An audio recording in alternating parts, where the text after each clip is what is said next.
Hello everyone, a road trip tonight. We're in the King's Theatre. I'm on my own for the moment. Adam will be here, he's finishing his work and it's my day off.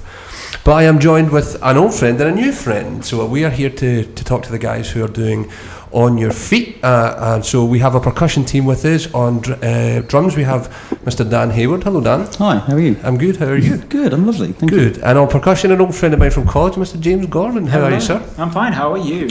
Very well, very well. Lovely to see you again. You too. We were talking about this a minute ago, it's been a long time, eh? Yeah, it took us a little while to figure out how long actually, but we think 2013, I think. Yeah, which is quite scary, it's a long time. Yeah, it is a long time. James and I had done something very similar to this before, sort of interview thing that actually I ashamedly never saw the light of day because these were blog interview things I did and they were taking too bloody long to transcribe.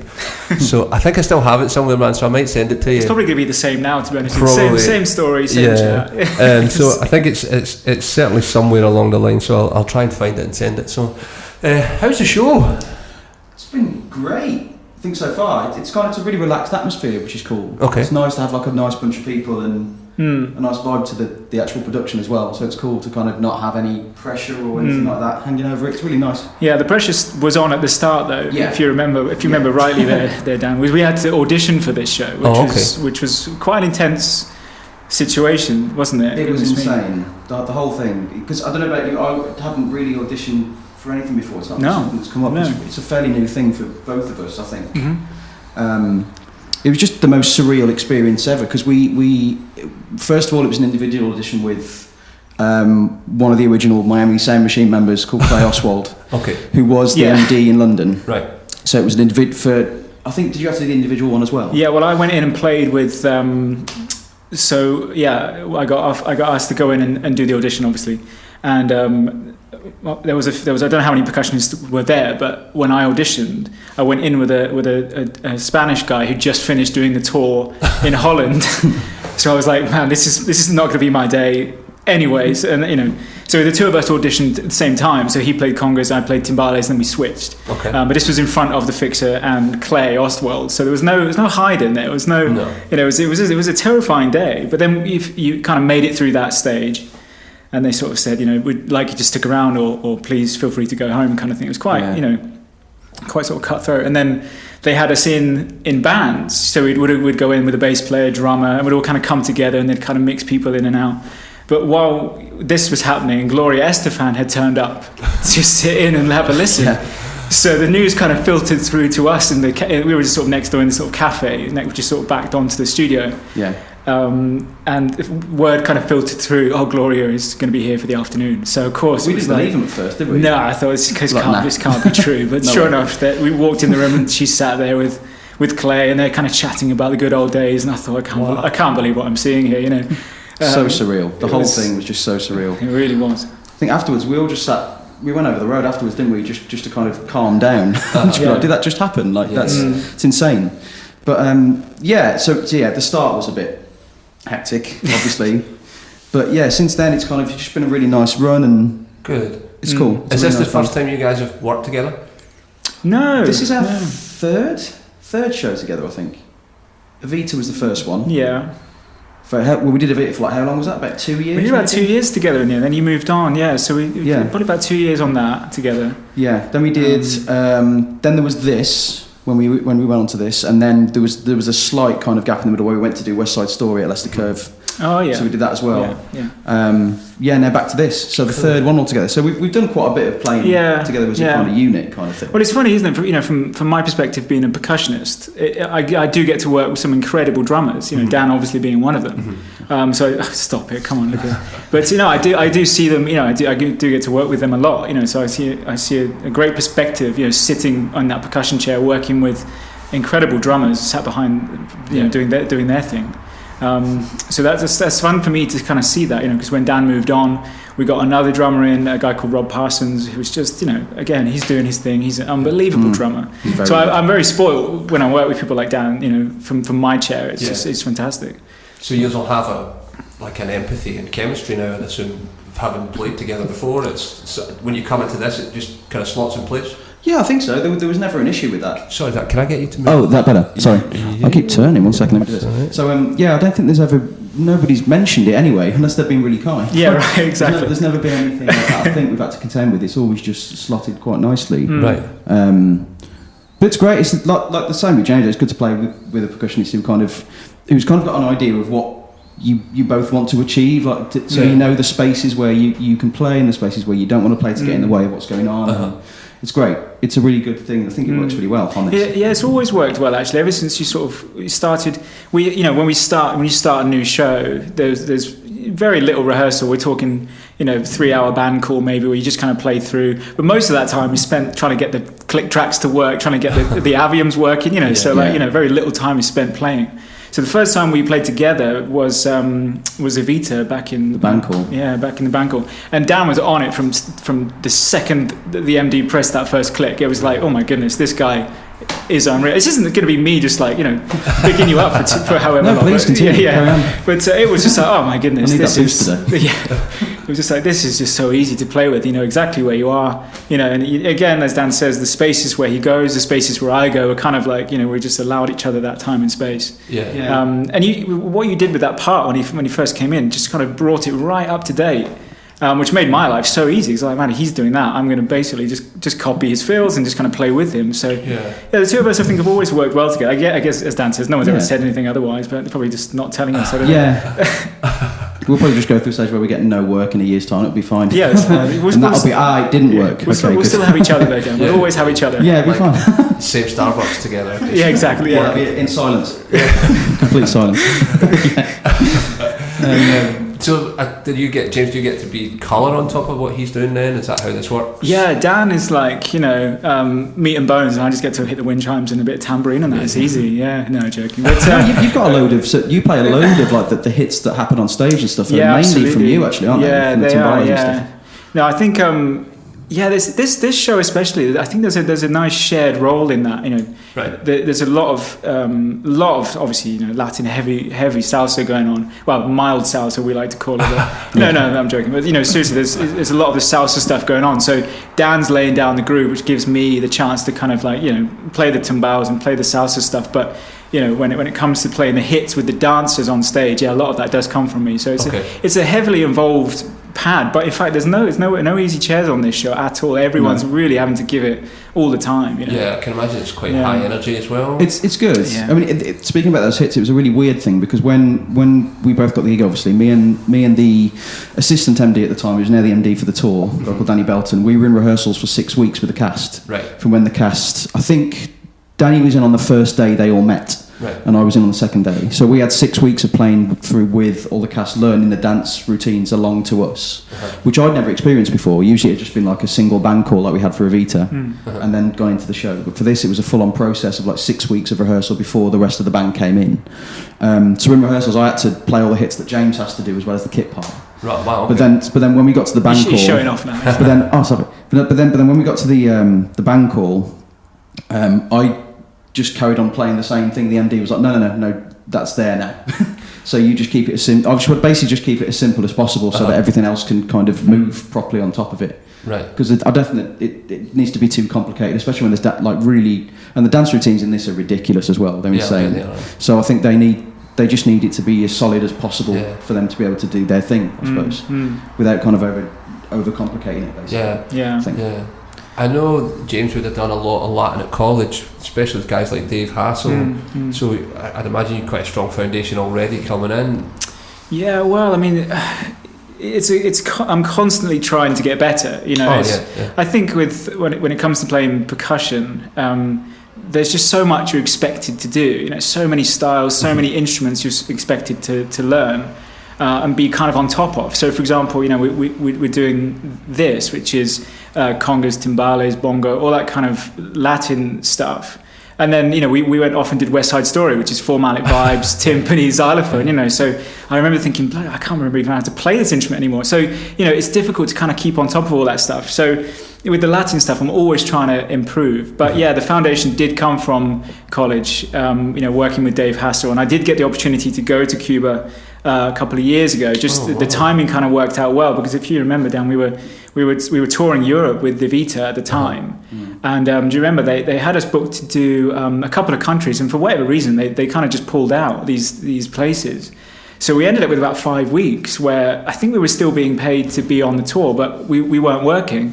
So I was like, right, this is the time. So I just booked a flight and went out to Cuba for I think for about a month or so, and just took lessons. And you know what I really learned from that experience was I really couldn't play Latin music. It was like it was next level. I mean, you know, just sitting having a beer in a cafe, and the sort of a band just kind of busking almost outside was some of the most incredible music I'd ever heard. You know, a singer playing timbales and bongos like I'd never seen before. You know, it was just incredible just to see and experience that. And I did spend the 3 or 4 weeks taking lessons with a few of the sort of legends of Latin music, which again just blew my mind. You know, I had to be really diligent with the whole thing, GoPro the whole thing, record the whole thing, because I just couldn't remember it all. You know, it's just the level at which they operate. It's just something I've never experienced before. But you know, when I came back and kind of digested what they were talking about, you know, I started to practice and started doing trying to make the sounds, and just to sort of take my Latin playing to that sort of, you know, from level 1 to level 1.5, you know, that's basically where I'm at. So, you know, that was the goal of that. So I got lucky there, and that actually that was the whole reason why I was sort of invited to go on audition for this show, because they were like, they only really want Latin people, but because you've been to Cuba, you know, and I was like, my goodness, if they, you know, I'm still not in the same leagues as these guys who are in this room, but you know, that one trip did get me in the room at least. You know, and like I say, I auditioned with the guy who just finished the tour in Holland, and he was absolutely outrageous, the stuff he was playing. So I just was very happy to just play almost nothing, just kind of just chill and he was going nuts playing conga solos and timbale solos, and I just played nicely underneath, and in the end I think that was enough for them to see that, all right, he can play, he's not too over the top. It's that's who you want to have on the tour. So I got very lucky there. So the foundation did come from college, but you know, it's just unless you go there and experience what's going on over there, it's just they're just on a different level. A customer had actually gone on holiday. Hello. I had a customer who went to Cuba on holiday, and he said these guys are playing all this stuff, and they're playing it on the worst instruments you've ever seen as well. Because there's like embargo, so they can't get any gear. So he came home and just bought them a whole bunch of percussion and sent it over, just because they're like, that's great. Like congas, the heads are all deflated and they're not, you know, and the sticks are terrible, and they're still making the greatest absolutely music. Well, I went to I had, you know, I'm going to drop a name here. I went to have lessons with Changuito, who's like and I didn't realize quite how big he was at the time. You know, before I went, you know, now I realized, God, I can't believe I was sat in the same room as that guy, and I had lessons with him.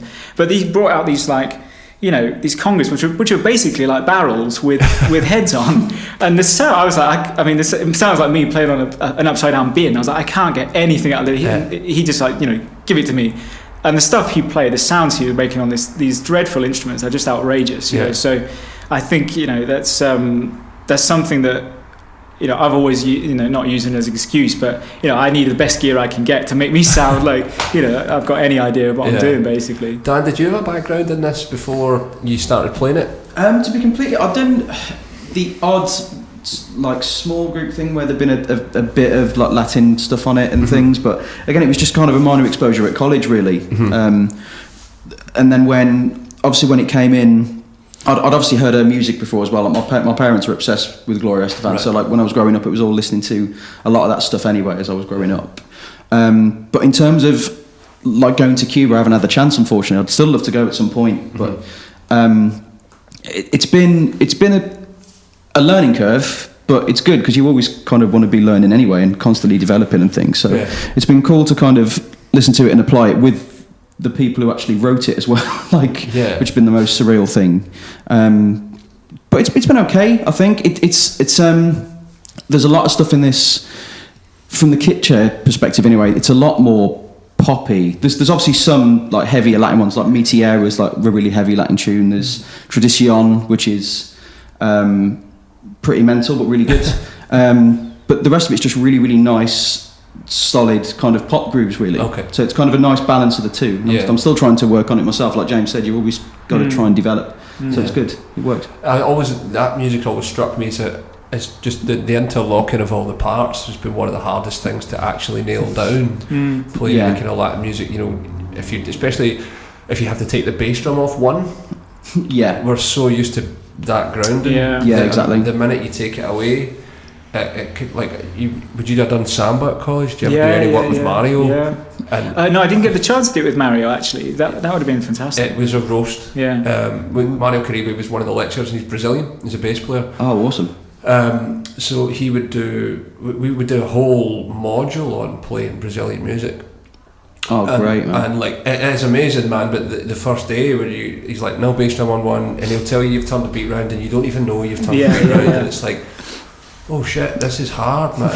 And it's just like turning the tap on at these guys. It's just absolutely. The most natural They've just grown up with it. They just know it. Yeah, it's like ingrained in them, isn't it? It From really a young is. age. Yeah. It's a different system over here, the music education, to what it is over there, I imagine. 100%. It's also a folk music to them. That's yeah, right. exactly. Yeah. I think that's easy to forget, that our folk music is very different. It's based in triplets usually, especially in Scotland. You know, reels and jigs and all that are very, very different things to a bossa nova or a salsa or a songo or any of these styles. You know, Yeah, definitely. Must be roasting.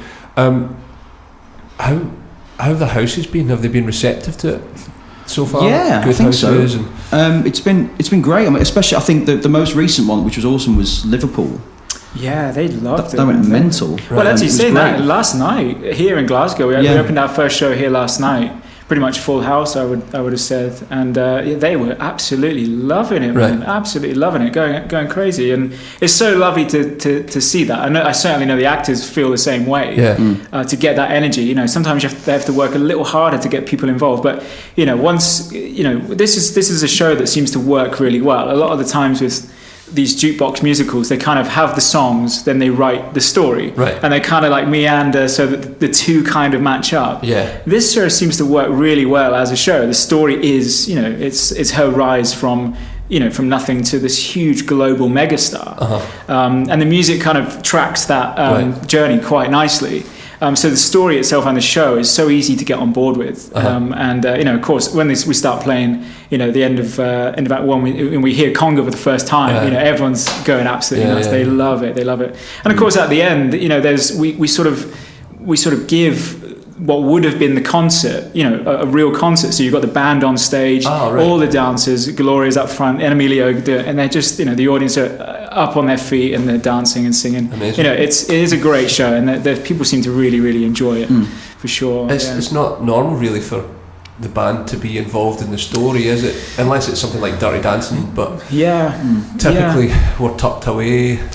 Yeah, you know. this has been my first show on stage. Apart from WSide Story, where they made a big fuss about us there, actually, and that seems to be like a recurring theme now. It's, you know, musicians are really being, you know, put into the forefront a lot of the time. You know. Yeah, it's nice to see on musicals because they kind of wouldn't happen without them. Yeah, absolutely. Yeah, Well, exactly. we're kind of like all the technical staff, you know, and the sound team and the lighting team. You know, without them, nothing happens. Absolutely nothing happens. Yeah. So, you know, it's with us on the stage, it has been great to be kind of made such a big fuss of. And actually, we're on this. I mean, I'm sort of being. I mean, I should explain that poor Dan is actually in a box, either off stage or sub stage, all the time. So I think I'm the only person in the whole production that isn't on stage, basically. Yeah. But it's fine. It's just that's the way that they did it on Broadway, and it's always been the same. So they. It means you can let go a bit, and that's the sound engineer's job now, isn't it? You can just do your thing, man. Yeah, it kind of helps actually. It's quite nice. Yeah. But it's okay. Sometimes I'm kind of at the side of the stage so I can see what's going on, which is cool. It's nice to have that contact. But the last 2 weeks especially, I've been kind of sub stage, but it's nice. It means that I don't have to like put like a uniform on or do anything. I can just turn up in what I'm wearing, and it's nice to have a bit of a break from that kind of thing. But bless him. Yeah, no, we do feel for you, of course, but you know they do make a big fuss of the band, and we're on this sort of band truck which moves up and down the stage. So at the top of the show, you know, we're right at the front, and you know, so we're sort of revealed, and there we all are playing. The dancers are going nuts, the lights are going off. So it's like the concert. It's like one of Gloria's shows, I imagine. Great. And as we're, you know, the story goes on. I mean, even I get involved in one of the scenes. Really, I mean, you know, finally, I'm joking. But like, you know, there's. I remember when Clay Oswald in the first band call was like, "Oh, there's a moment where you have to go on stage and play a timbale thing with, you know, as if they're kind of creating conga." And I was like, "Is he being serious?" It's, you know, it's like, really. but sure enough, I have to go on this little truck, and they kind of throw me on the stage, and we're kind of pretending like we're just kind of jamming out, and we come up with the Gloria then comes in and says, hey, how about we try this? And then suddenly conga is born, and then they carry on with the scene, and I'm kind of elegantly wheeled off.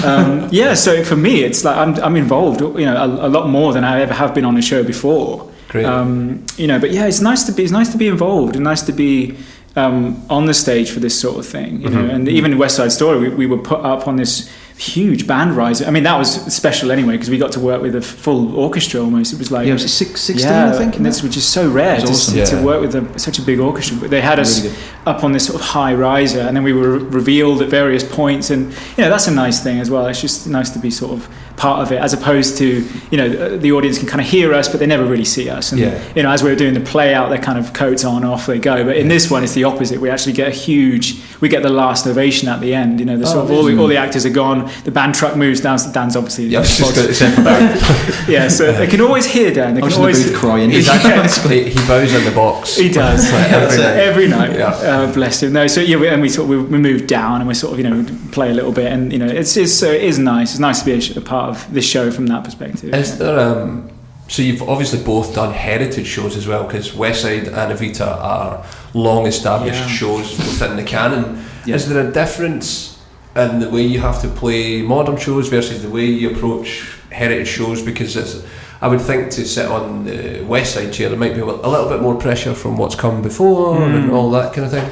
I think with West Side, it was a new arrangement of it, wasn't it? It was a new arrangement by the guy, the MD, George Dyer, who kind of supervised some things, and it wasn't so much that we were.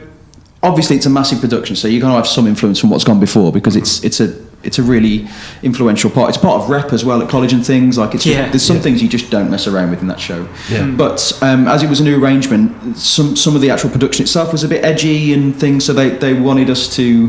We had a bit of leeway to kind of try and mix it up slightly without kind of going too far off track, but it was quite good having that bit of flexibility with it. Actually. Yeah, that's right. Actually, and even in the Mambo, they were constantly saying, you just do your own thing, do what you want to do. Okay. Yeah. So in the band call, it was band calls. From my perspective, were the arrangement George handed me. We don't get the music beforehand. He gave it to you like fresh off the printer. I was like, oh, good, thanks. Cheers, George. No, of course he's a genius. So this stuff is absolutely brilliant music. The arrangements are unreal. But in the band calls, I was like, oh, missed that, didn't get there, oh, not got the right sticks in my hand. It was a nightmare. But in the Mambo sections, like just do anything you want. Right. So of course, Dan laid it down, and I'm thinking there's usually at least timpani and one percussionist. At least sometimes I've done it with timps and three percussionists. Right. Wow, so to have me, just one person.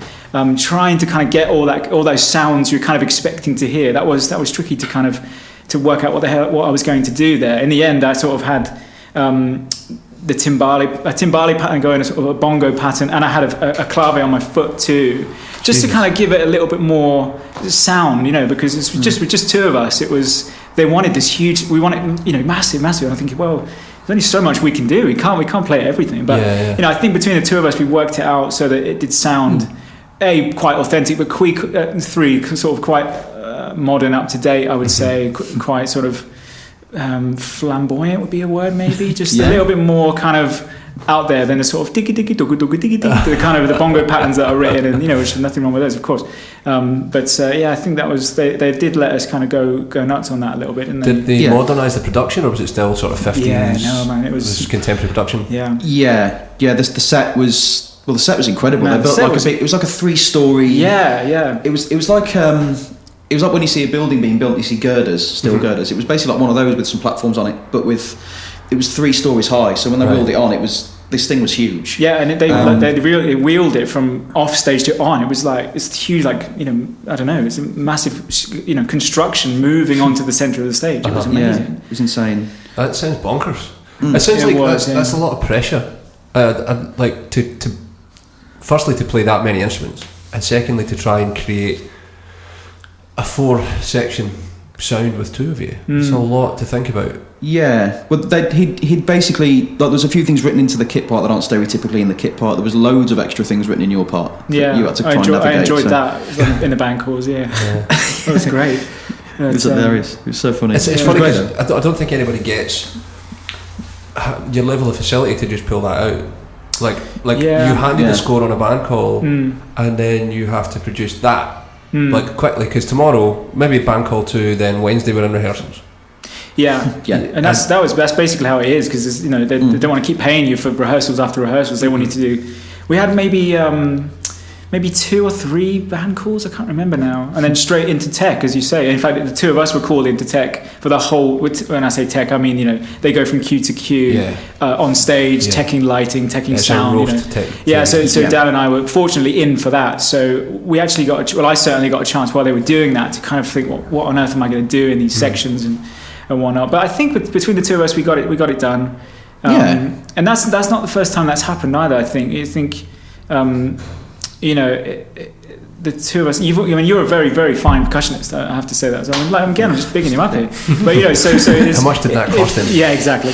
But so I knew that when we got asked to do this, Dan would be happy to play bongos, be happy to play, toys, and anything that I was like, man, can you just cover this, just to give us a bit more sound? And I think that worked really naturally. I didn't really even have to say that to you. It just kind of came together. We had a few chats where we were like, let's try this, let's try that. So I think by the end of it, we got it together pretty well, I would say. Yeah, it was really enjoyable. It was a nice little run, wasn't it, as well? It was cool. It was at a nice theatre as well, and that helps. Like, the Curve's an amazing venue, and it's so nice. It's stunning. So it just makes it all easier. Really helps when it's in that kind of environment. But I think we, there was a few moments where it was. It's obviously, like I said, being an old part, you kind of want to stick to it if you can, but because of all the extra things that added in, it was kind of nice to be able to kind of have that flexibility, and to be able to kind of do that with the MD's blessing as well, because sometimes an MD might be particular about what they want and things, but George was very much kind of you just try whatever you like and we'll see what works kind of thing. So that really helped. Yeah, they did help. Did you have that on Evita, or was it very much here's the part, play the part? I'd be interested to hear your answers to this, because you came in playing it like it was unreal what you were doing in that part. It was weird because sorry, did you join Dan already, or did Dan join you already? Well, that was the start of a new tour, wasn't it? I think I just finished Sound of Music, I think. Had you been in on it before? Yeah, I'd done it. You did, didn't you? I did, yeah. I'd done about a year already. 2013, 2014. When did we start that? 2016. Yeah, then I went on. That's right. Yeah, so it was the start of a new tour. Right. So the 2 of us, the first time we'd ever worked together, it was in that band call. Yeah. So I guess I don't know. I think I just listened to previous recordings and just kind of went by the desk recording that I had of the last band doing it. But I think that there's not too much flexibility with the Vita. Like, it's kind of, most of the score is you've got to play exactly as the dots are. Yeah. But there's like a few bars where there's, on the kit chair anyway, where there's a bit of flexibility. So in those things, I tried to kind of put my own little spin on it, I suppose. Sure. Yeah. And luckily the MD liked it, because if he didn't like it, he wouldn't be in. Luckily they were okay, and it kind of just gradually progressed from there, because I don't think any show really kind of starts in one way and finishes exactly as it started. There's always bits that kind of creep in, I suppose. Yeah, I guess so. That's just the nature of evolution on all these things, So, exactly. I think people, it's just because there's dances involved and stuff, I guess, that you just can't really mess around so heavily, with shows like that clicked in, because it feels like there'd be a lot more room for movement in that music if it's on the classical end of it more than on the pop end of it. I think with that one there were some, I think not all. More clicks. Yeah, certainly the dance numbers were clicked. Like Buenos Aires was all clicked. And again, that's a tempo thing. So there's not like loads of other instruments on the track. That's just for tempo. So it's the same. And there's a 7/8 number in the second half. Money. Again, big dance number. So that was all clicked. But apart from that, no, there's not too much going on there. It's all down to you, really, keeping it. Yeah, but some of the clicks in that one were cued on the downbeat, so there'd be no kind of lead in. Right. So we'd be playing, and then the MD would cue the click in straight away, so as as we were going. So it was kind of difficult in that sense. I'd never really had that before on anything I'd done up until that point. Baptism of fire. Basically, yeah. Mm-hmm. But it was great though. Like I said, it's just a learning curve, isn't it? That's Adam downstairs, man. All right, I'll go get him. You gonna go? Do you want me to go? No, it's okay. Oh, cool. Okay. We can nerd out on drums for a while. Yeah, man. Go for it. What gear are you playing? So I've got a... Oh, sorry, I'm leaning away from the mic again. So I've got a Liberty Drums custom kit, which is awesome. I've had it for... I think I got it in 2016. I was on another show, Avenue Q at the time. And, Andrew's great. And the guys in there, they're very good what they do. They're really nice drums. Yeah, they are. But yes, I've got just basically a 5-piece one of those. It's really simple on this gig. It's just a straight 5-piece kit. I've got 3 crashes, a ride, a splash, hi-hats, just pretty kind of basic stuff, really. So you don't need to worry about the kind of texture, really, if it's just drums, if James is doing all that? Yeah, basically. So kind of shoot you in? Yeah, it's quite nice. It's nice to be in that environment, actually. But it's it just kind of... the thing about the Liberty kit is it's got so much versatility in the tuning of it and stuff. Is it a birch kit? It's a blend. Mine is a blend of birch and mahogany. Right. Yeah. The toms and the bass drum are birch and mahogany, and the snare drum is elm, bur, and birch. Right. Okay. Wow, yeah. So because when I originally when we were first talking, I went down to the factory and had a look, and we just kind of discussed what kind of stuff I wanted, and we kind of came to the conclusion that was going to be the best build quality. But then I saw an advert. They just released that elm, bur and birch snare about a month or 3 or 4 weeks into the build of it, and I saw like a thing for it online and saw it somewhere, and I was like, right, can I have that instead? Like I'll add that snare to it instead, if that's okay. And it was great. Andrew, I thought I'd turn that off. It's good though. It's like a bus coming or something. Yeah, it's weird. Thank you. But it was really nice, and Andrew drove it down from Sunderland to to Newcastle for me, I think. Yeah, he's a good dude. He's quality, man. He's so good. Yeah, I haven't seen him for a while. Do you play the Vector pedal? Have you seen that? Yeah, I've got one. I don't use it on this show. Right. I use it for... I've got like a few kits, and whenever I need a kit that's not my touring kit, I kind of use it on that. They're great, but they're really good. It's a great idea. It's a really good idea. Yeah. I think I've got mine slightly offset to the right, basically. Yeah, my only thing was that I really wish they would house the chain. Yeah. You know, because I just get the fear that the chain would break. Yeah. You know. Yeah. So. They're quite like robustly built. I wanted the frame of them so robust. Hi, man. Hey, man. How are you? Hello. Adam's alright. I will let you pass. Oh, no, go for it. We can edit this out, yeah? No, I'm going to leave it all in. Chairs, chaos. Listen, the tannoy goes, it's great. It's like a waiter coming to get your order or something. Yeah, you know. I think they can override it, maybe, I don't know. Hello, 1, 2. Yep, you're good. We were talking... I've been here the full time. Yeah, you have. We were talking about the drums that Dan's playing, and he's playing on some lovely Liberties. Oh, yeah. Nice one, man. Nice one. Cool. They're nice. They're lovely, man. They're really good. It helps.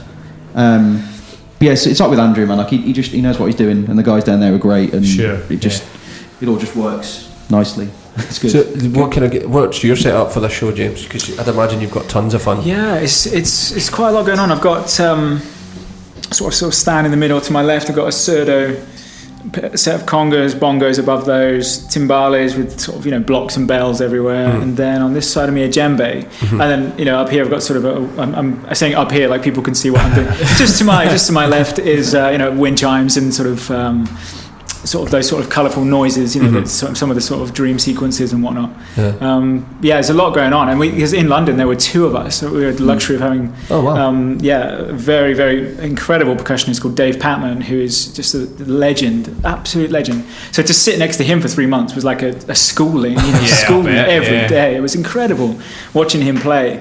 But when we went on the tour, sadly, just the economics of how these things kind of work nowadays, we lost a couple of musicians, really sadly.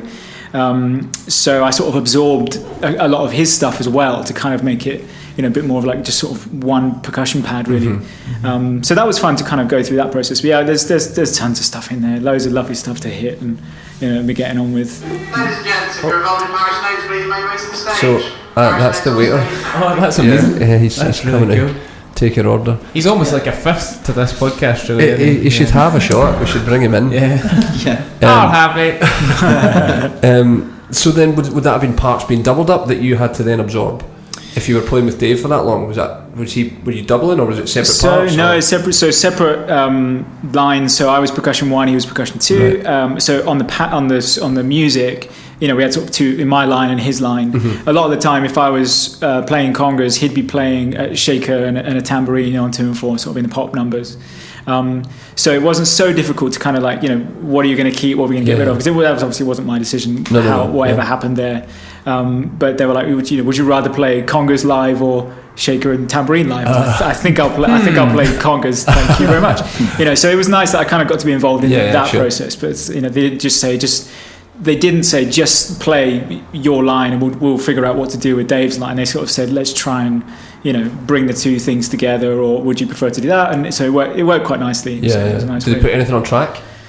Yeah, they did in the end. Yeah, I think because that's a big thing now, eh? I think Mamma Mia had the drums on track for the longest time. Yeah, that's right. Although that's now gone back. Yeah, because it went to America or Canada, and their union made sure there was a drummer on. Yeah, and that's right. It was something to do with their union laws. Yeah, the production were like, oh damn, drummers are good. Let's that's right. Yeah, remember drummers? Yeah, that's right. Well, I always thought if there was one chair that was going to be safe on a tour, it'd be a drum chair. But when I went to sit in with Murdoch MacDonald, actually, he was telling me, no man, in a couple of weeks they're putting that on track. I was like, I can't believe this. It was Ralph Salmons, I think, recorded That's right, yeah. And but now that's gone back, as you say. So it's our lovely friend Robbie Gibson. I know Robbie because he bought drums from me for the show. So, goodness me! Yeah, well, he was on the percussion chair for a long time, and then he's now playing drums and percussion on the tour. So he's working doubly hard as well. Robbie's a good dude. He bought a very, very lovely sonar kit for that very purpose. I had a question in my head and it's gone. Oh no, it's gone. Do you guys have like a favourite show that you've done previously to this one? Oof, great question. You go I first. think there's so many factors when you're thinking about what makes a great show. For me, the music, obviously, but it's sort of you're on tour for a long time sometimes. I genuinely would have to say I think it's this one, to be honest with you. The music and the way I was, before you arrived, I was saying to Chris about the band are on stage for the more or less the whole time. We're really part of the action. I think, and the team that we've got on this, both in the band, the actors on stage, and everyone backstage. It's such an incredible team of people they've put together. So I think in terms of enjoying a show musically and kind of being away from home and being on tour, for me, I think it's this one. Yeah, because I guess that kind of separates it from the kind of norm, I guess, of theatre. Because stage, please. Full company. Thank you. all right, mate, you get us. I guess that kind of separates it because you're so used to not being seen. Like, almost kind of must turn it into almost like a gig kind of scenario. Yeah, that's right. Yeah. I think I was just about to say, because before you arrived, Dan's in a box off the stage. Oh, okay, so right. he's not seeing so much. Man. But for you, I know I've learned to deal with it. It's fine. I know that you still love it. You still love it just as much as we do. Yeah. No, I'd probably have to be willing to say the same thing. This one, it's just great music, and it helps when it's that kind of thing. Like sometimes, especially on shows where you play a bit and then you rest in for like 20 minutes. It can kind of sometimes wear a bit. But with this one, we're not really down for that long, are we? Really? We're pretty much playing the entire way through. I think there's one bit where I've got 7 minutes, I think. But apart from that, the rest of the show we're pretty much full on, and they're really nice tunes to play. Yeah. Even the ballads in it are just really well written, and the charts are really well written as well. It's all great. It's a really nice one to do. This one is. Yeah. Plus, we got to start this in the Coliseum in London, which is like a 3,000 seat venue. So no pressure, right? Oh man, it was. That was to do that. It was incredible. What you wouldn't have heard is that when on James's audition, Gloria Estafan turned up. Oh, wow. Oh yeah. I mean, Dan and I both had to audition for this job. And she was. We did the first half for the audition and for the afternoon, where they were kind of putting us into groups, mixing people in and out, just kind of working out. The news filtered in that Gloria will be there for the afternoon. Like, oh, okay, cool, nice one, yeah. So we were playing Gloria's music in front of Gloria, in front of her musical director. I mean, it was an incredible afternoon. It was insane. Even like when we got sent the recordings to learn the show from, and the band on Broadway were the Miami Sound Machine. Oh, So we had to learn the recordings of the Miami Sound Machine playing this show. yeah. So it's just surreal. It was So surreal. surreal. Yeah. The whole Dude, thing. that's nuts. It's mental. Yeah. I mean, it obviously paid off, right? Because, like, you know, Yeah, you're, like, and in the gig. Yeah, and so. she wanted to be involved heavily with everything. I remember we were in the building for our first band call, and she didn't know, and she kind of heard us playing, and she sort of came like marching into the room. She wanted to hear everything, not wow. marching. She sort of came in very elegantly into the room, and she wanted to hear everything. She sat with us for the whole band call. She was like, Yeah. "Try this. Let me hear you play that. Let me," she wanted to be involved heavily, man. And she knows her stuff. bet, Oh my goodness. yeah. And then we really, what an amazing moment happened. We were playing what they call a sit probe, which is where the band play with the cast for the first time. So we play through their music, they sing their songs, and that's always a fun day. Yeah. But Gloria was there. She was there for the whole thing. And then at some point she started working with, at the time, Christy Pradas, who was Gloria on Broadway, who came over to play Gloria here. And our Gloria now, who's Philippa Stefani, who, they're both incredible people.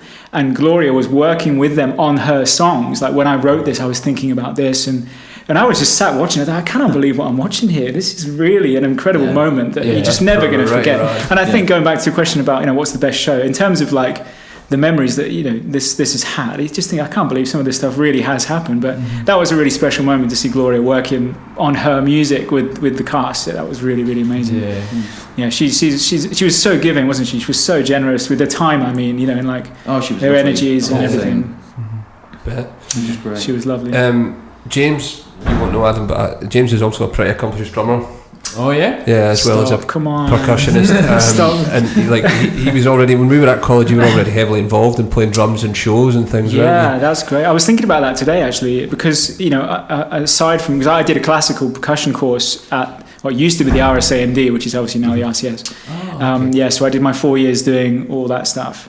But secretly on the underground, I was playing in this discovered this musical theatre world, which was just unreal in those days. You remember, man? Yeah, it was great fun. I think the first time I saw you playing, you were playing Tommy. Oh, that's right. Yeah, And good memory. Yeah, band were all on stage. You played with Dara and Lindsay and all that. Playing Tommy goodness. with Simon Beck. That's right, with Simon Beck. Yeah, incredible musical director. Yeah, it was great fun. That was unreal. I'd forgotten about that actually. Yeah, that and was then you did incredible. Children in Need as well. Do you remember that? Yeah, on the telly. Yeah. Oh man, that was fun. I got to see how TV works. I was like, this is amazing. So we were there on the day for Children in Need, and the band were on before us. They were doing their thing, doing the sound check, and I was like, man, these guys sound great. And I was like, they've got their own drum kit, with the band name on the drum head and all that. I was like, these guys are like, they sound great. Anyway, as soon as they were finished, rip comes off the drum head. It's just the bog standard kit that they're using for everyone. I was like, okay, I didn't realise that was happening. That's like, and then everyone was like, obviously that's what happens. Like, yeah, of course, I knew this. I knew that. Yeah. And then of course, they were like, well, obviously you're miming on stage. And I was like, am I? They're like, yeah, you know this. We recorded this weeks ago. I was like, oh yeah, that's why we did that. Okay. Honestly, I felt like I didn't realise how TV worked. Really weird. Yeah. Oh man, I was like, I just didn't realise that's how it worked. They're like, yeah, of course, we recorded this weeks ago. Don't you remember? I was like, well, of course I remember, but I thought that would have been for something else. But actually, no, of course, we record. The only person that's live are the singers. The guys doing it for real. We were just miming on stage. But yeah, that was a fun gig. Yeah, I just got to see a lot about how TV works. I had no idea. I'd never done it before. Yeah. Did you feel the need to because you knew you were miming, to switch everyone's parts? Because I don't know if you've ever seen it, but there's a fantastic video of Muse. They're playing in some sort of, I think it's Dutch or some sort of, either way, a different country. They're playing on the TV show, their equivalent of Top and the Pops. Right. And all of a sudden it just pans around to Muse. And it's you just see Matt Bellamy going crazy on the drums. They've just all switched parts because they're just we're miming anyway, so it's fine. That's right. I was like, why don't I just play the trumpet for this? Come on. Yeah, exactly. Yeah. No drummer. No drummer. Yeah. No, that's right. But in those days, I was kind of known as a drummer. I played a few orchestral things. Very few actually, but I was kind of known as a drummer. But when I entered this world, the first job offer I got was on percussion. So that's kind of how people know me really as a percussionist. But I've done the odd drum stuff now and then, pantos, and if there's a drum perk chair. So I did Sound of Music on drums and percussion. You took over on Evita and as well for a bit, didn't you? that was again. That's all your fault. That's I thought I was hoping you weren't going to bring that up, but that was interesting. So Dan and I had been on Evita for a long time, probably about 18 months or something. And then Dan went off to do something else, which I'm sure we'll talk about in a minute. But he left, and for whatever reason, there was just a situation where we couldn't find people to kind of cover the show. Everyone was busy. Everyone's schedule was kind of messed up. So in the end, they said, "Look, we're really struggling." I mean, they had to be struggling if they were asking me, but like, we're really struggling. Yes, would you? Because I had a dep who was good to go on my chair. So they were like, would you play drums until we can at least kind of get out of this mess and figure out someone to come in?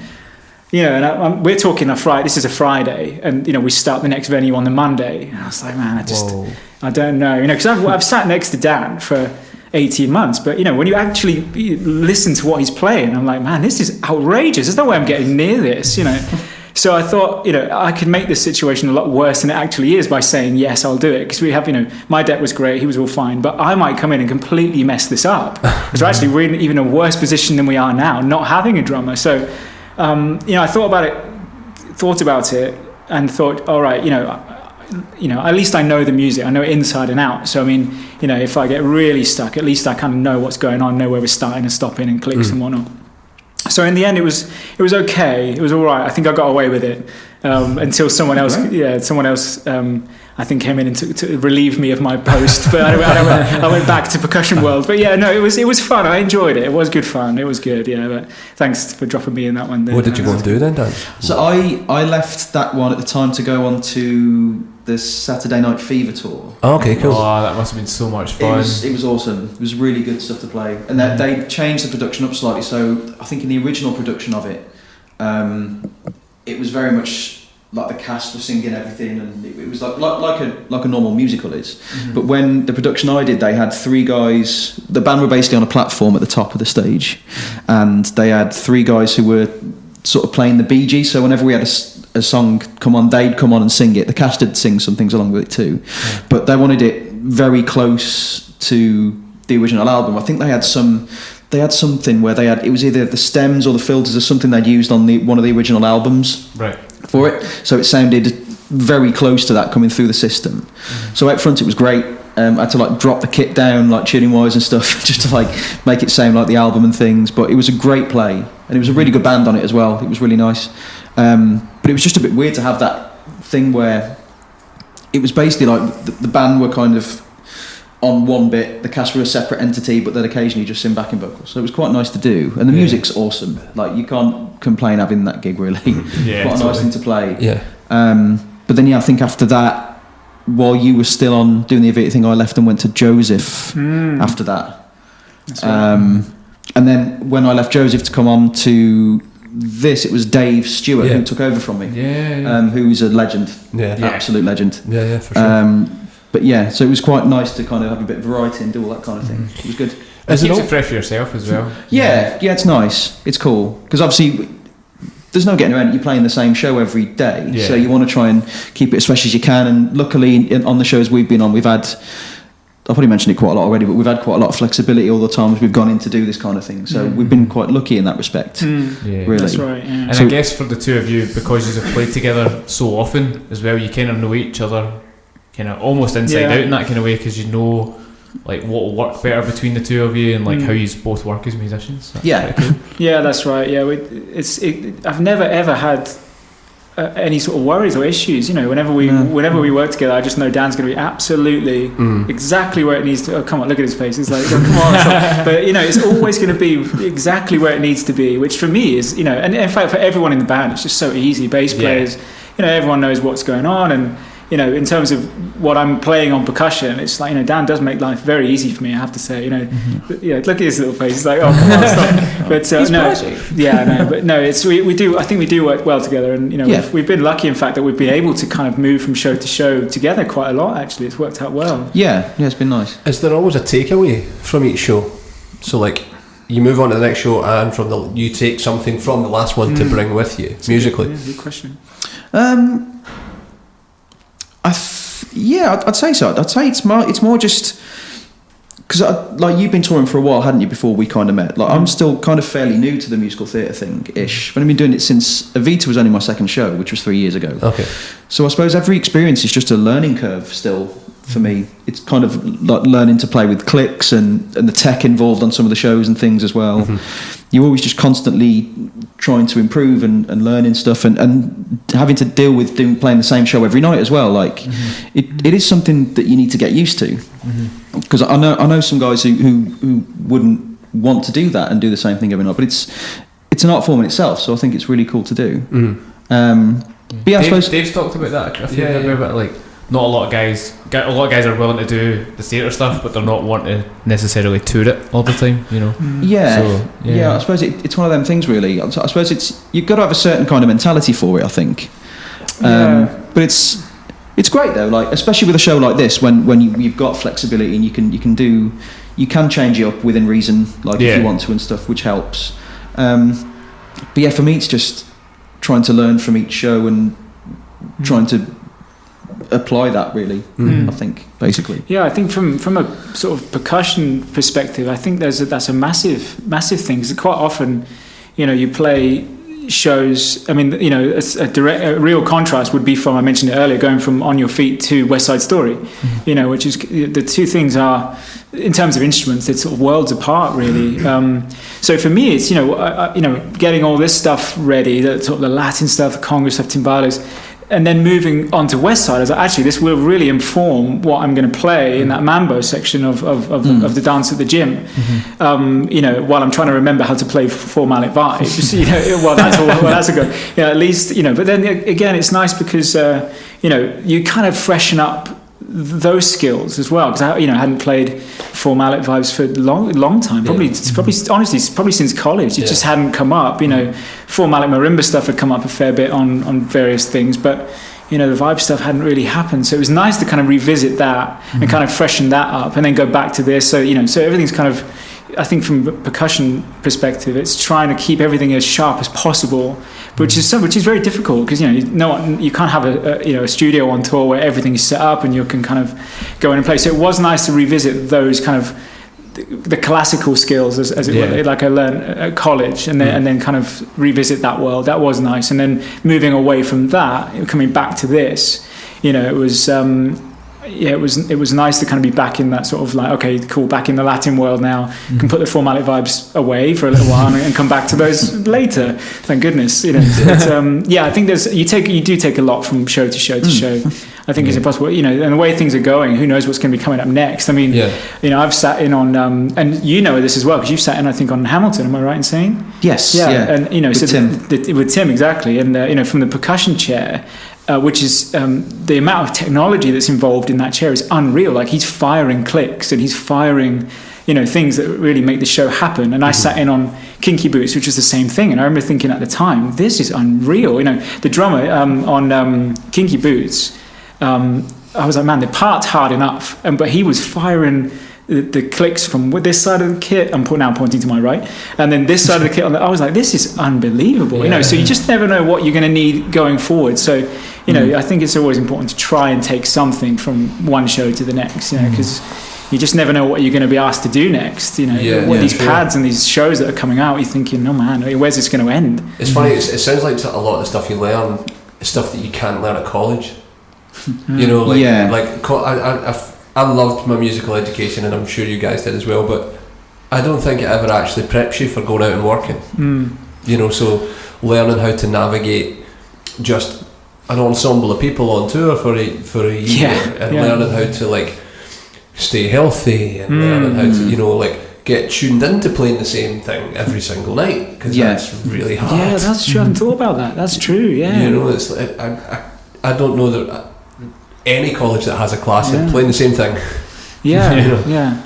I wonder how they'd incorporate that, actually, because I've never thought about that before. Because I think between the sort of three tours that I did of Evita, I think I probably did about 1,000 shows. Whoa. And you think, you know, that is right. You'd never be prepared. Yeah, of course you're prepared to play the instruments. You know, that's kind of expected. But yeah, I'd never thought about that. But I don't know if you remember how many performances you would have done of an opera at college. A week. Yeah, that's right. You know, probably about something like that. Yeah. And did you study that? Yes, I went to Birmingham Conservatoire. Right. Okay. So a similar thing. Yeah. Again, did the orchestral course, the same as James. But yeah, I loved my time there. It was amazing. It was quality. But it's back then there wasn't really much in the way. It was like a strictly orchestral course. There wasn't really much in the way of musical theatre knowledge or anything like that. I think now I had to go back the other day. to do some stuff there. And the course there now is they have got like they do a lot of musical theatre. They go over to Cuba once a year as well and do things there and stuff. So I think the course there, I'm guessing it's probably going to be the same at some different institutions as well, like in London and Scotland and things. But I would have thought that a lot more courses are trying to incorporate that now. But back when I was there, it wasn't a thing at all. It was like, here's your orchestral rep. You can do a bit of drum kit as well if you want. But the main thing when I was there was just formal. Marimba was kind of a heavy emphasis there. Okay. But there was nothing in the way of musical theatre or anything like that there at the time. But it's quite. I find theatre is a really well-rounded thing to attempt, because it's like you end up playing a lot of different styles, get incorporated into it and stuff, and so it's quite a good thing for people to learn how to do and just to follow charts from and things, and just to do it. But yeah, back when I was at college, there was never really anything like that at the time. No, not at all. I mean, I think you had to find it yourself, didn't you? Yeah, that's right. Well, I listened back to your podcast you did with Louis Abbott, and I followed in his footsteps really. And when I got to my third year, excuse me, I was sort of thinking, I don't think I'm going to be a timpanist. I'm just not good enough, really, and I don't love it. I think our head of department, Kurt, who was the LSO timpanist for forever, played the original Star Wars recordings, an absolute legend. He loved it. He absolutely loved it. And I thought, I don't love timpani in the same way as you do. I kind of love playing the drums and playing percussion in this sort of pop musical theatre world. That's what I enjoy. But, I had to struggle to get that from him. I sort of, that conversation where I had to say to him, I love Tims, but I don't want to study them anymore. That didn't go down very well with him, as you can imagine. But in the end, he let me do it, and I spent more time with Dave Hassel. But and Alan Kosko, actually, I had some lessons with Alan, and he blew my mind on. It was incredible. And I actually thought I need to go back and start again, because I didn't start this until my fourth year at college. And I was like, I've got to go back and start this again. I need 4 years on this Latin stuff and 4 years on the jazz. I mean, it's just incredible the amount that you sort of. I felt like I needed to learn in order to get out and work. But just going back to your point about the, they don't prepare you in college for this stuff. I think, you and I, Dan, would have both done the WSide Story repertoire. The formality stuff in Cool, and a couple of other bits and bobs. The tongue bits and stuff. Yeah, exactly. And the mambo in classes and stuff. But actually, when I came to do it for real, this is the first time I'd done it professionally. I'd done a few amateur versions of it, but by the time you get to Cool is number 8, and by that point you've done the overture, you've done the jet song, you've done the mambo, all the dance at the gym, you've done America, then you get to play Cool. And I was like, I'm exhausted, man. I'm absolutely knackered. Before I even start this tune, I'm exhausted. And that's what I didn't realize. Out of context, you play these and you're like, hooray, I can play it, happy days. But actually, when I did it for real, I was like, oh my God, I was not prepared for how difficult this is going to be. Yeah. I mean, we did it for about 9 weeks, I think. It was a sort of a Christmas run, wasn't it, at the Leicester Curve? Something like that, yeah. So after, 3 or 4 weeks, everything settled down and it's not such a big deal. But I remember thinking, man, I wasn't prepared for this at all. Yeah. So it's interesting that you say that, because I don't think there's any way you could really get prepared for that. I remember watching, I got to sit in, you talk about Murdoch, I got to sit in when he was on Wicked with Alan. Yeah. And he had 3 pads. Yeah, right, exactly. Round his percussion setup, and I think his percussion booth was bigger than the drum booth. The amount of instruments he had to play in, he would have his pad set up at whatever instrument it was, at whatever song he needed it to be at that time. So he was just basically running around in a circle. That's right. Yeah. Nothing is going to teach you how to do that, man. No. Do you know what? I learned more from sitting in with Murdoch when he was on Mamma Mia. I learned more in that afternoon than I had in my sort of 2 or 3 years at college. I was blown away by what he was doing. And he let me play the tambourine in one of the numbers as well. And I say, I was like, I have no idea what I'm doing with this, because I was watching him play the pop tambourine. I'd just never seen it before. Yeah. And it was incredible. And in fact, thinking about it now, I got the opportunity to go to London and sit in on a few shows, and being connected with Murdoch, he kind of put me in touch with the guys in London, and I sat in on Wicked, I sat in on a few things, and I was just blown away by the way they set things up. Like you say, like in a circle. We set up in a line. Tim's at one end, tune at other, and orchestral stuff in the middle. Yeah. And that was all I was aware of, really. But when I sat in with them, they had stuff on the walls, they had stuff. Yeah. So when I got to do Evita, I was like, the only way I'm going to do this is if I set this up in like a little donut, and I'm going to sit in the middle on a swivelly, Tim stool, and that's the only way I'm going to get to this stuff. But yeah, I didn't learn that at college at all. I learned that from watching these guys do it. I mean, they were on. And I'm always very grateful for for that, because had I not have seen that, I just wouldn't have been aware that that's the thing that went on.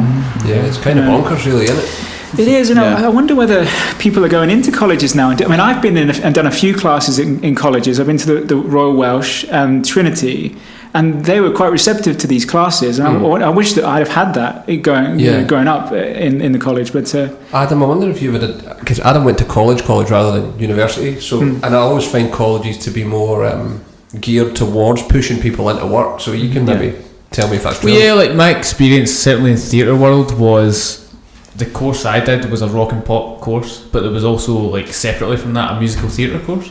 So the whole idea was the rock and pop students played the music in the shows for the musical theatre stuff. Yeah. So it was like, basically it was kind of training you up a little bit without you realising it to be in that kind of world. I guess in terms of formal, like, this is what it's going to be like once you leave here, like, there was definitely none of that. Right, okay. So it's like, obviously they can only show you so much, so they'll just be like, here's like what it's going to be like in a studio, or but it's yourself, like even you just spoke about it for the past 10 minutes, like how it's very different from that sometimes, like and like what you expect it to be in your head and reality is maybe not quite the same. Yeah, absolutely. I mean, what's it like for you on drums? For percussion, even things like, it's dark in the pit, you can't see much. I was like, man, I can't see what I'm doing. I don't know where I've left anything. Where did I put that? And maybe on the drums, at least, maybe you're sat in the one chair, kind of facing your music. At least you've got a half a fighting chance of being in the right place at the right time. I think the stand light helps. But I suppose the back to the education side of things, I think it's the main education with this art form anyway that I kind of picked up when I was at, we're just going out and just playing for amateur dramatic shows all the time. And I think you did a lot of that as well, as we were talking about earlier on. I think that's really the biggest influence on being able to do it now. Because you've like I said, because there was nothing in colleges about it, you'd have to learn it on the job. So you kind of get thrown into the deep end, and you kind of just deal with it there and then. I suppose you've got to just pick things up then that can help you in your future with it. You definitely learn a lot by going out with a car full of stuff to play on a gig. I did my first one in a while. I did Oliver last week. Oh man! So trying to read that part, I had to put the temp parts on the electronics because I can't. There was no room for temps in the pit. Of course. So that's right. Find some samples. That's right. Yeah. And then note your part to say which pad this one's on, which pad this note's on, which pad this note's on. Where do you set your jam block up? We had just got into the pit and the bass player was told to move because all of a sudden he was in a sight line. It's like, no one's ever going to prep you for any of that. And you realise on show one or rehearsal one, shit, I've set my jam block up on the wrong side. Yeah, of course. But I don't have enough gear with me to now rig it on the other side, and I'm going to be in the piano player's road if you just learn to make your left hand do something it's never done before because you've set it up at a weird angle and shit, right, we're in now. It's kind of counted off, so you better get it right. It was really interesting looking at your setup from an outside perspective because it looked absolutely bonkers. I had to have my 12. I only played a 4-piece kit, so I had my 12-inch tom on the right hand side instead of on the left hand side, so I could get the music stand in. Because no one ever teaches you that your music stand needs to be in front of the conductor. The drum kit music stand's always been to the left over the hi-hat. That's right. And then you realise that you can't see the conductor. So, right, how am I going to work this out? And you're like, your crash cymbal's the highest thing on the planet because it's got to get over the music stand, but you still got to be able to turn it. That's so true. It's wild. They need to run a problem-solving course, a 4-year problem-solving course. Before you even get in the pit, you need a whiteboard of a drawing and this everything. Exactly. Right. Lesson 1: you've never played an instrument that's on this pad. How are you going to do that? Exactly. Exactly. No. Yeah, but I think that's a huge part of it, isn't it? Thinking about how you're going to set stuff up. Yeah. Every time you get a new show, it must be the same for drums, I'm sure. We spoke to Alan Dale about this as well. You might not even be on your own gear. For the drum pad, you might have the company might provide the kit. Yeah, that's true. So that's quite common, actually, isn't it? Yeah, now more than ever. Yeah, well, especially tours if a show's in London and then it goes out on a tour, that happens a lot. Like the Motown tour, they wanted everything identical: guitars, bass, amps, everything had to be the same. Because they can just turn the board on, recall the setting, exactly, and it's just saved all this time. Yeah. Weird. I don't know. Maybe you should start a course. Maybe that should be a thing we do. Yeah, man. Just give them here's the score. Yeah. And you've got half an hour to figure out how to set this up. Yeah, your next time you're in a college. Yeah. Like an example of just do that. Here's the pad. Yeah. I'm going for a coffee. I'll be back. This should be set up by the time I get back, and we're just going to start running it. Yeah. It's true, and I enjoyed that. I loved when I sat in with people. Loved seeing how they solve their problems. Like they've attached this to that clamp, and I'm like, I would never have thought of that. That's so smart. I enjoyed that a lot. But we get to do that in the shop. People will bring us problems like that. Oh yeah, really? Yeah, you're like, I need to do this. How to do it? You're like, okay, hardware options. What have you got? And like figuring out what cymbal stacker to use or what boom arm's going to have a swivel head on it so you can get it in under. You can get a splash cymbal between your crash, your hi hats or something. Yeah. I think there's always an element of preparing for total and utter failure as well. Make sure you've got an extra one of this, an extra, because the times you're like, okay, I've completely messed this up. Luckily, I've got another thing to kind of break that and stick that on there, and just gaffer that to that. It's those things you just learned as time goes on. You learn it the hard way, of course. Go through a drum head. Don't talk to me about this. You remember when we were in London? I went through. So in London, we did matinee and evening show on a Saturday, and we had one show on a Sunday, 3 p.m. on a Sunday.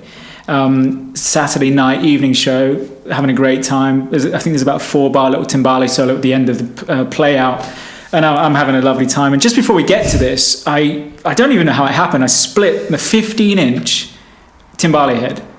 As I was playing, I was like, I have absolutely no idea where I'm going to get one of these from. Play this solo. No one's going to be open on a Sunday. No way. And we finished the show, and I'm panicking already. I'm like, I don't know what to do about this.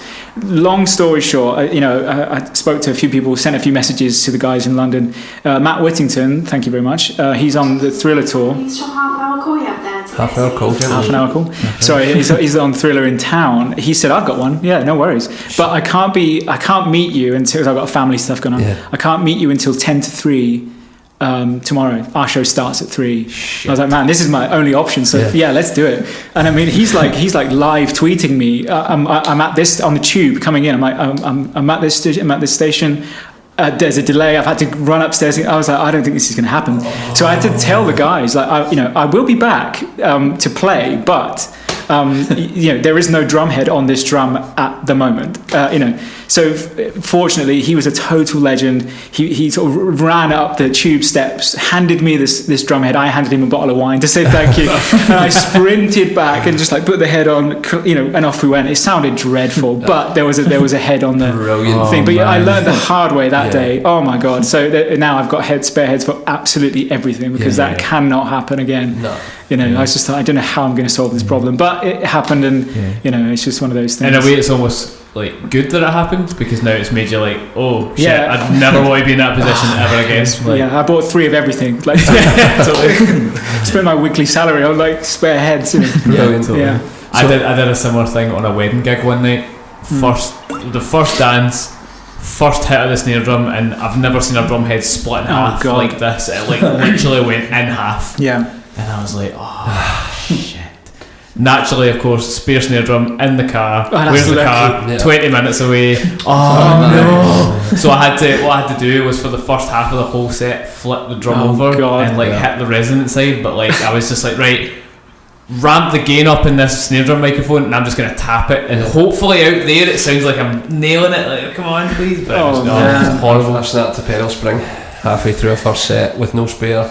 Oh no! Yeah. And I had tried to play the bass drum on the floor tom, which did not happen. And the band are pissing themselves like, hold on, we're going to go into a DJ set right now. Put some tunes on to try and figure it out. Luckily, we were in Edinburgh, and the bass player happened to know the jazz bar really well, so he nicked round and grabbed one. But at one point, I had the keyboard player trying to weld it. Oh my! He had a welding long story, but yes, he had welding gear in his van. He had a solder. That's real. No, solder and iron. Sorry, not welding gear. They're very different. Wouldn't that have been fantastic if he had like the whole mask and everything? Hang on, he is Iron Man. He was trying to solder the metal back together, and the metal was so soft that it was just melting. And shit, how are we going to do this? It happened to my wife playing a gig, and she managed to nail it with some cable ties, just like smart. Yeah, she's smarter than me for sure. I'm trying to solder it and send the people round to venues to help me out. But God, this must have happened to you. You kind of survived unscathed with all this. I've had a few things. I've had one head go through when I used to do some original band stuff. and I didn't have a spare with me at all, so I just had to flip it around and play on the snare side. Oh yeah. And it was like a band that was kind of it was a kind of mix of like Red Hot Chili Peppers meets Rage Against the Machine meets, shit. so it was really heavy. Yeah. And but it just sounded like terrible on the snare side. The snare was just like it's like nothing. It was horrendous. But yeah, I think there hasn't really been anything else that's been too drastic since then. I don't think. No, lucky you. Yeah, I don't think so. Anyway, you're saying that it'll happen tonight. Oh God, I was just thinking that. Yeah, I was like, tempted oh, no. it. That's it. Both sticks snap at the same time. Can you imagine? Yeah. Has that ever happened to anyone? That'd be amazing. Man, it did happen on that one gig actually. I snapped one on one song and then one afterwards on one of these shows in London, I think. Brilliant. Yeah, one. No, it was the same. Yeah, it was the same song. Yeah, I was playing with one stick and it snapped. It was quite an old one anyway. It was on the way out, and then got a new one out. Hit the ride bell, and that one snapped. Magic. The new one snapped. Yeah, I think it was new. Wow. You know, you just dump them back in your stick bag. I think it was new. I'm not entirely certain. Brilliant. But it was still painful to see. And naturally, like when you go to grab your stick bag, or grab one out, you pull out a rod. Obviously. Or a mallet. Oh yeah, exactly. Or that miscellaneous 2B that's been in there for 14 years Yeah. never used. It's got sentimental value. You just can't throw it away. Yeah, totally. Yeah. It's like bestowed upon you. Well, if you've got a half-hour call, we should probably think about letting you guys go together, because I know Yeah, you've got to sure. get changed and Yeah. stuff. Apart from the tour, what's next for you guys? Just more of this and then see what happens. Well, this finishes in May, start of May. This year? This year, yeah, Wow, okay. yeah, this year. And then we're supposed to be going to Singapore, but of course, when this is being recorded, they're talking about coronavirus every 5 seconds. So I don't know if that's happening anymore. Yeah. We'll find out. So yeah, it's just basically seeing if that happens, basically. Right. And do you guys have socials where people can find y'all? Yes. Yeah. So on Instagram, James Gorman Music. There's not a heavy amount of things There's there. some good things on there though, man. I watched some stuff today. There's That's some nice good of you drum to stuff say. on there. Oh, and stuff thank you. as well, man. Yeah, thank you very know. much. That's nice of you. Yeah. I think nowadays, just very briefly, I think that's like a sort of online CV now. I mean, Yeah, I don't put Yeah. much on there, but just a couple of videos, just so people are like, "Who is this guy? Can we check him out?" And Yep. it's there. Yep, I'm not absolutely. really one. To put out stuff that kind of shows off me doing crazy stuff. A, 'cause I can't do it, and B, I just don't think anyone's that interested. But just a couple of videos that are there, just so people can say, all right, yeah, what's he done, what's he played on, that kind of thing. Yeah. So that's me, James Gorman Music on Instagram. Great. Yeah, and mine is Dan Hayward Music. Brilliant. So Dan Hayward. Dan Hayward. Okay, we'll link all these in the show notes Oh, cool. and all Yeah, that, man. and your names will be in the title. So, boys, it was great chatting to you. Thank you very much. You guys, Thank you thank you for very much. having us. Yeah, Not at thank all, you. Not at all. Been a And pleasure. next time you're in town, give us a shout and we'll catch up. I'll make sure I'm on time next time. Yeah. Ironically for a drum. Yeah. All right, guys. Well, thanks again, and we'll catch you next time. Thanks, guys. Cheers. Bye.